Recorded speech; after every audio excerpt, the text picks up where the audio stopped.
it's not making the noise that the neighbor is complaining about. Correct. You think he's exaggerating? I think they're exaggerating, yes. Now, this is where I think the data center folks make a major mistake, not necessarily because the neighbor is right, not necessarily because the company itself is wrong, but you should never, never, never dismiss community concerns by labeling them as exaggeration. As a developer, one of the fastest ways to lose credibility with a neighborhood is to tell residents that what they're experiencing isn't real, right? The moment that you start telling people that's not happening or you're exaggerating, you've already lost the conversation, because whether the noise is technically within legal rights isn't really the point. The point is that the people who live there feel impacted. And if people feel impacted, then that's a real problem, regardless of what the decibel meter says. You have to think about this from the resident's perspective. This isn't a building that they visit. It's not a coffee shop. It's not a grocery store. It's not a neighborhood amenity. It's a giant industrial scale facility operating around the clock next to their homes, right? So when residents say they're hearing noise, seeing generators, or feeling the impacts of the facility, the response shouldn't be, "You're exaggerating." That response should be, "Help us understand exactly what you're experiencing." That's a completely different conversation. Now imagine a building that consumes as much electricity as tens of thousands of homes, uses enough water to spark political fights, creates surprisingly few permanent jobs, and yet society can't function without it.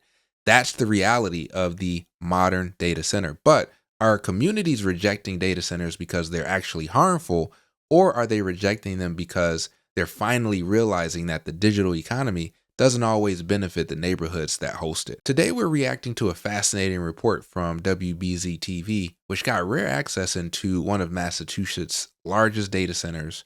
But what makes this story interesting isn't the servers, the cables, or the technology, it's the growing backlash. Because across America, from Massachusetts to Virginia to Arizona to Georgia, people are starting to say, wait a minute, why are we giving up land, power, water, infrastructure for buildings that employ a dozen people? And as someone who spends a lot of time thinking about development, real estate, infrastructure, and economic growth, I think this story is way more complicated than either side wants to admit. Let's check it out. If you watch a movie, send an email, or put your photos in the cloud, as most of us do, there is a data center involved. And the rise of AI means there's more need for data storage. That means more power and more water. So more Massachusetts communities are saying they don't want them. For tonight's Question Everything, I get a rare tour inside of a data center in Lowell and ask, do we really need to worry about the future? This is a bird's eye view of the largest data center in Massachusetts, the Markley Data Center in Lowell. It's a mammoth digital warehouse storing everything from your text messages to your medical files. It was once a Prince spaghetti factory. And the thing is, people love pasta.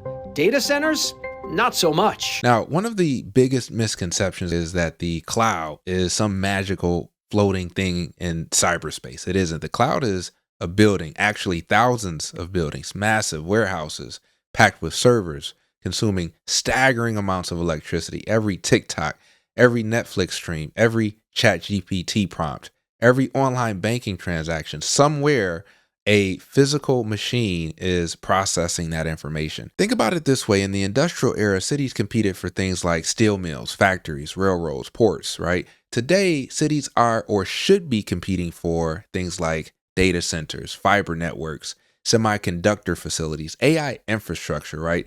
These are becoming the factories of the digital economy. You know, the irony of it all is how everybody loves the services that these facilities provide, right? TikTok, Instagram, Facebook.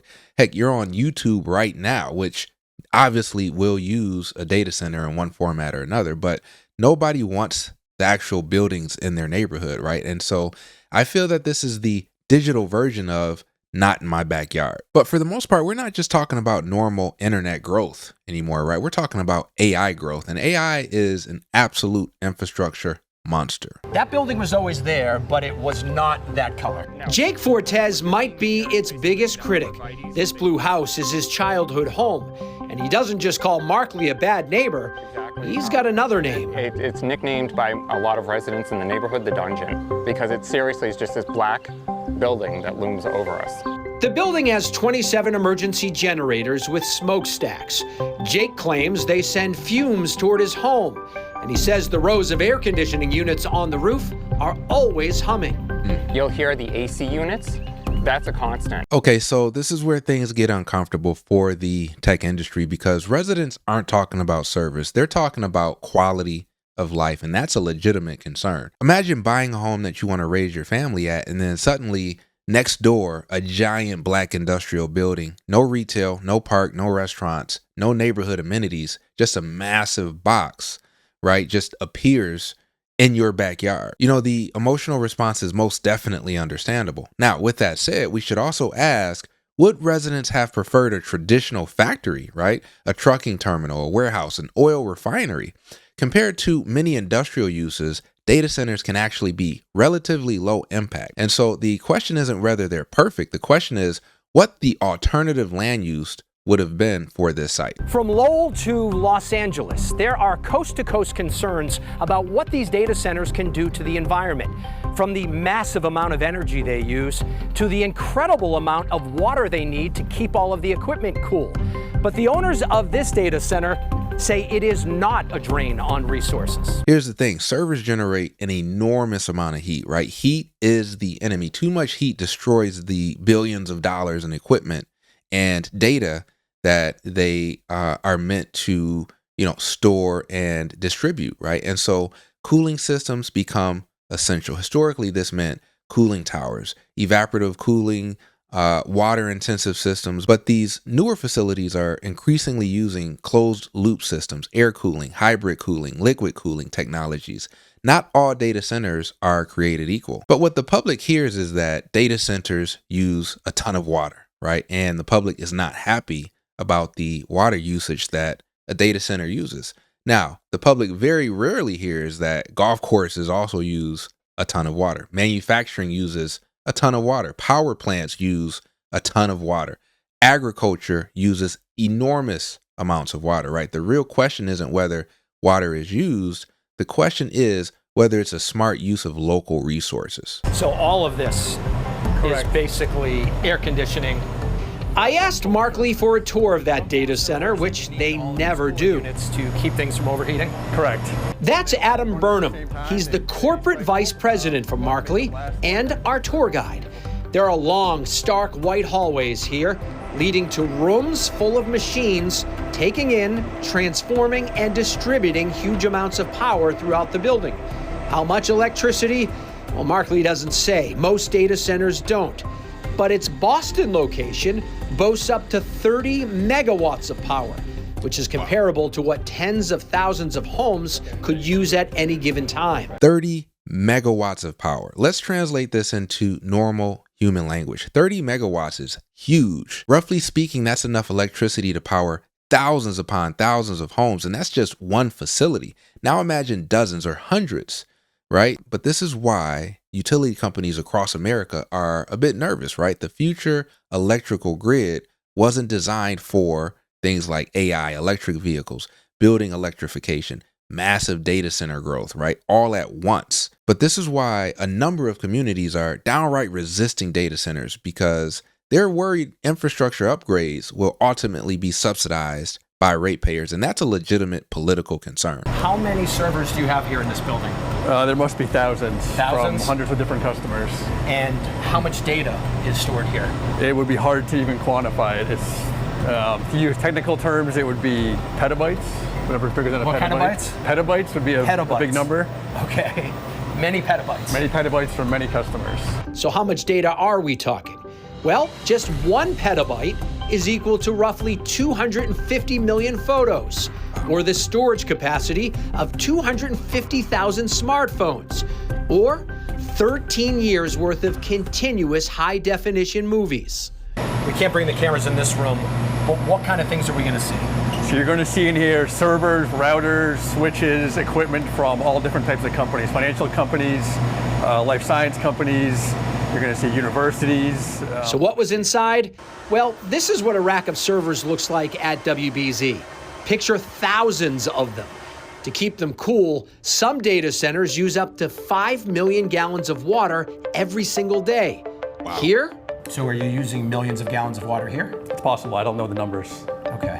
So you might, on a daily basis, use millions of gallons of water? Yeah, I'd have to get the numbers for you to look. Now, this was a fascinating exchange because even the executive didn't immediately know the numbers, right? And that's a problem, right? You have to, if you're operating a facility under public scrutiny, you need to know your resource consumption immediately, not days later. Transparency matters. Another criticism of data centers is that once construction is done, they don't create a lot of jobs.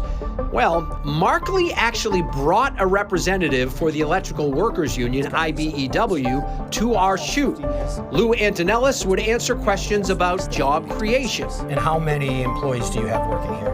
Right now, it's a little bit of a slow period, probably about a dozen. That's it? Yeah, right. Antonellis said he really wants Markley to expand, to create construction jobs. Now, this is where opposition becomes politically powerful because local governments often justify development through jobs, and data centers are awkward, right? You have the construction phase where you will have hundreds of jobs, engineers, electricians, contractors, site workers, right? You have your permanent operations. That's a little different, right? Sometimes surprisingly few employees. This creates a difficult equation. A community might host massive electrical demand, massive land consumption, infrastructure upgrades, yet end up with relatively few permanent jobs. Right here, we're hearing 12. This is why many residents feel the trade-off isn't really worth it. However, the cities that these data centers are hosted within have a different take because the amount of tax revenue that could potentially be generated from a data center is massive. But here's the flip side about it all. Should every development be judged solely on permanent jobs, right? We don't ask that question about cell towers, electrical substations, water treatment plants, internet infrastructure. You know, some facilities exist because modern society requires them, not because they're employment centers. And so that's the uncomfortable reality. And they are buying up nearby homes and land, including this old power plant up the road. But Lowell just recently voted for a 1-year moratorium on data centers. No building, no expansion. Now, developers watching this know exactly what's happening, right? This is becoming a national trend. A moratorium is basically a timeout button.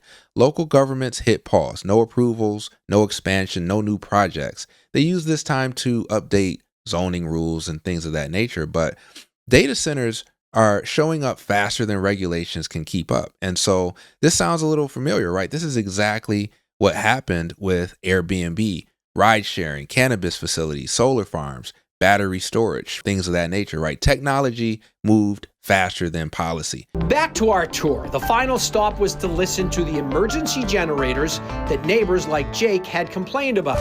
So we're going to stop for a second and listen. You're saying this is as loud as it gets? So it's not under complete load, but this is the typical noise you're going to get. So they weren't under full load, he said. So what were they at? 20%, 50%, 80%? They said they couldn't tell me. But you think it's not making the noise that the neighbor is complaining about? Correct. You think he's exaggerating? I think they're exaggerating, yes. Now, this is where I think the data center folks make a major mistake, not necessarily because the neighbor is right, not necessarily because the company itself is wrong, but you should never, never, never dismiss community concerns by labeling them as exaggeration. As a developer, one of the fastest ways to lose credibility with a neighborhood is to tell residents that what they're experiencing isn't real, right? The moment that you start telling people that's not happening or you're exaggerating, you've already lost the conversation, because whether the noise is technically within legal rights isn't really the point. The point is that the people who live there feel impacted. And if people feel impacted, then that's a real problem, regardless of what the decibel meter says. One lesson that I've learned over the years as a developer is that compliance and community acceptance are two completely different things. A project can comply with every regulation. A project can pass every environmental review. A project can meet every engineering standard, and the community can still be unhappy. Developers who understand this tend to be more successful because they spend less time arguing and more time listening. You have to think about this from the resident's perspective. This isn't a building that they visit. It's not a coffee shop. It's not a grocery store. It's not a neighborhood amenity. It's a giant industrial scale facility operating around the clock. next to their homes, right? So when residents say they're hearing noise, seeing generators, or feeling the impacts of the facility, the response shouldn't be, "You're exaggerating." That response should be, "Help us understand exactly what you're experiencing." That's a completely different conversation. This applies far beyond data centers. We've seen this mistake made with factories, warehouses, wind farms, solar projects, apartment developments, homeless shelters, transit projects. Far too often, institutions respond to community concerns by trying to prove residents wrong. But communities don't want to be told that they're wrong, right? They want to be heard. And sometimes acknowledging concerns can diffuse more attention than a stack of engineering reports. Now, does this mean that every complaint is automatically valid? No. Communities can sometimes overestimate impacts. Companies can sometimes underestimate impacts. That's why data, testing, and transparency matter. But dismissing residents outright is almost always the wrong strategy, because once trust is gone, every future conversation becomes harder. And if data centers are going to continue expanding across America, they're going to need something more valuable than electricity and water. They're going to need a social license to operate. And that license comes from building trust with people who live nearby, not telling them they're exaggerating. But the neighbors feel very strongly about it. You heard the vice president there of the company saying that he didn't know if they used millions. The neighbor is complaining about it. You think he's exaggerating? I think they're exaggerating, yes. But the neighbors feel very strongly about it. You heard the vice president there of the company saying that he didn't know if they used millions of gallons every single day, because a lot of data centers actually do. They told me they would get the numbers. That was last Thursday. I got the numbers late this afternoon. They said on average over the past year, the building used between 70,000 gallons per day to 120,000 gallons of water per day. They also said that there is plenty of water available in Lowell, which gets its water from the Merrimack River. I've seen some of the water bills sort of behind the scenes, and I can say the numbers do match up at this point. So they did get back to you. This is a conversation that's playing out all over the country. I just read today that 40% of homes in the United States are within 5 miles of a data center. So these questions, conversations about noise and whether that noise exists and water use, those are taking place, as you mentioned, everywhere. One more interesting fact. Gallup did a poll. They found that 71% of people did not want to live near a data center. Only 53% didn't want to live near a nuclear power plant. So it goes to show you how people are feeling about these things. No question. Good story. Now, that follow-up number that they provided in terms of the amount of water used on a daily basis, 70 to 120,000 gallons per day, that's dramatically lower than the quote-unquote millions of gallons figure many viewers probably walked away expecting, right? This is why details matter. This is why the executive should have known those numbers right there at jump, because he would have been able to diffuse a lot of concern that the viewership has when it comes to water usage of this facility. But what are your thoughts about 40% of Americans living within 5 miles of a data center, right? This statistic changes everything in my eyes, because it means that this isn't just a niche issue, right? It's becoming a mainstream issue. The United States is entering into an infrastructure transformation era. And so we've spent decades debating things like highways, airports, rail, right? The next decade, we're going to be debating data centers, AI infrastructure, power generation, transmission lines, right? Grid modernization, nuclear connection, right? The most shocking statistic to me, more Americans would rather live next to a nuclear power plant than a data center, right? That should be setting off alarm bells, right? Not because data centers are dangerous, but because the public is increasingly seeing data centers as burdens, right? And with little benefit to the community. But here's the question I would like to ask every community, right? Cautiously, of course, because data centers are not a fan favorite. But if you reject data centers, what are you going to replace them with? Because the demand isn't disappearing. The internet isn't shrinking.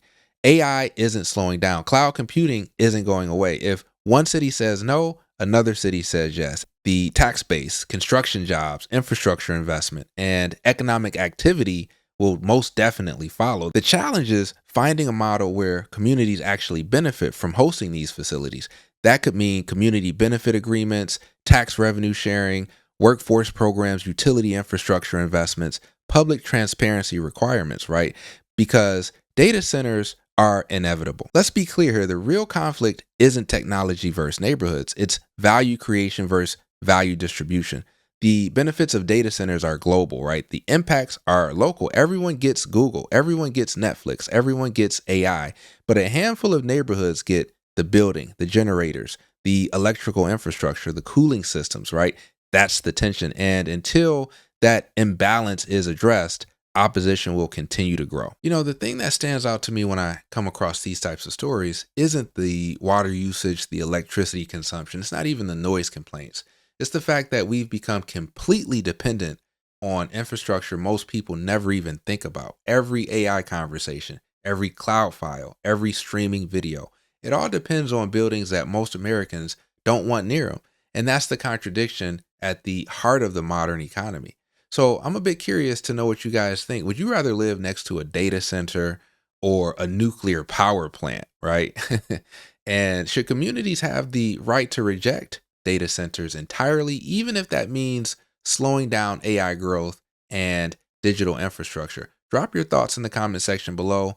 And if you enjoy these deep dives into development, infrastructure, real estate, and the future of our cities, make sure to subscribe. I also have a Patreon community. The link is in the description below. Would love to welcome you over there as well. But I'll see you in the next video.